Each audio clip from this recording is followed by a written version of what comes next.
What is deeply empowering is the fact that all of us, through the private altar within us, do have access to a deep force, can cultivate a different mentality, do have access to a power that actually is the only thing that can meaningfully alter reality. Nevertheless, Jack, there are, I would say, accumulating forces of opposition, not least through technology. And I understand that you've been communicating a lot with Sam Altman about the potential destructive power of AI, which of course could be utilized like any tool for good. But I suppose the fear at the moment is that AI could wreak economic havoc, could annihilate a lot of jobs, could be used to impose further control, could be used to divide people further. What are some of the topics and subjects you're discussing with Sam Altman, and what is coming out of those conversations? So I'll answer that briefly, and then I would throw a question your way. The question, and the leaders of AI don't know how to do it, is how do you build in honesty, integrity, and ethical values within computer systems and with artificial intelligence? And I think it all needs to be slowed down, which is what Sam also agreed to in some way. Until that can be established, I had a conversation with Charlie Oppenheimer, who's the grandson of Robert J. Oppenheimer. There's a film that's just coming out. And in 1945, Oppenheimer suggested that there be an international group that hold the nuclear explosive power of the bomb rather than any particular country. And there was a 2-year period when the US was the only holder of nuclear power. And then we said, no, we're gonna run the world with our nuclear power, and the nuclear arms race started. The same thing is happening with AI right now.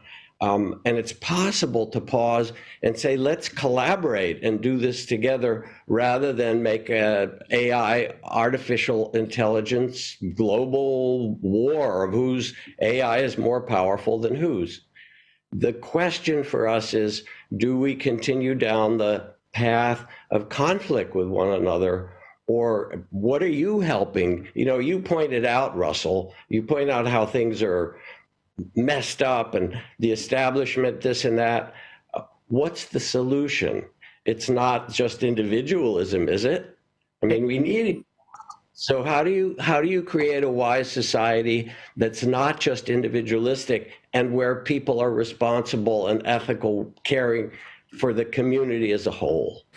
I feel that individualism has perhaps reached its apex, and perhaps in the reification of identity that is enshrined in identity politics, which for me holds many truths, we ought be free to become who we truly are, and nobody should impede the self-expression of individuals. Our freedom is the most perhaps one of the greatest principles around which we can organize our lives. But there is more to my personal reality than what I want and what I don't want. And as an addict, I've fallen into the trap of treating my own preferences and aversions like a kind of inner dogma imposed by instinct, impulse, and cultural conditioning.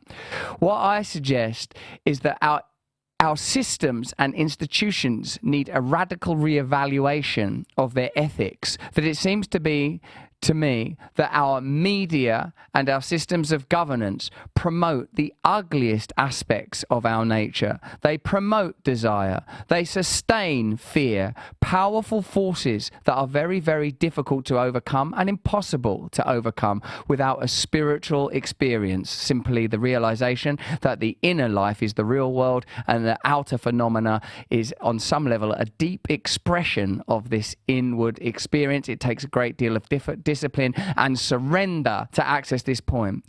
The only way for us to proceed at this time, I believe, is to acknowledge what is truly happening. Decentralization and devolution are making themselves felt through the technological advances of the last few years.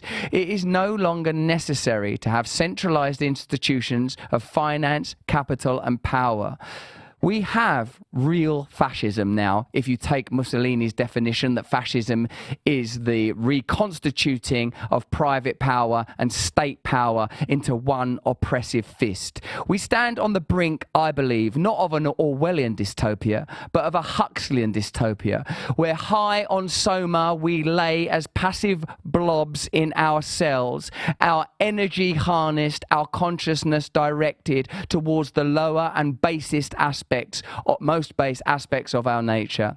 An individual awakening is not a luxury, it is a necessity. When people ask, what can I do? What I respond is, the thing you can do is the most important thing available: personally awaken.